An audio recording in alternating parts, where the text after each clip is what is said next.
has developed since we last went into this.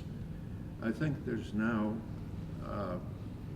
pretty firm evidence that the moon was formed by a collision of another planet, a smaller planet, Mars size or smaller, with the Earth, which then spun off the moon.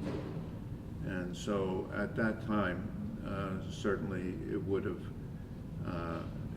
had a hot surface, probably no atmosphere, and pretty much a sterile stone surface. And also at that time there was no ocean. So again, I think that's a relatively new view from the point of view of astrophysics of how the Earth-Moon combination came to be.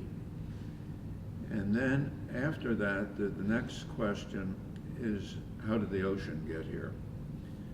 And again, I think that view has kind of changed. The ocean was presumably brought in by comets, meteorites, other space junk. The comets seem to, and still are, have a head which are ice balls, really low temperature frozen H2O, plus whatever other elements are in those. So the ocean sort of rained down by having all this debris hitting the Earth in large quantities. Again, it had to bring in enough water to form all the oceans. But in addition to that, space debris, if you look at the composition of our galaxy, of the Milky Way, it turns out that the primary elements are hydrogen, helium. Well, let's put aside helium. That's inert. That's presumably not going to be involved in this.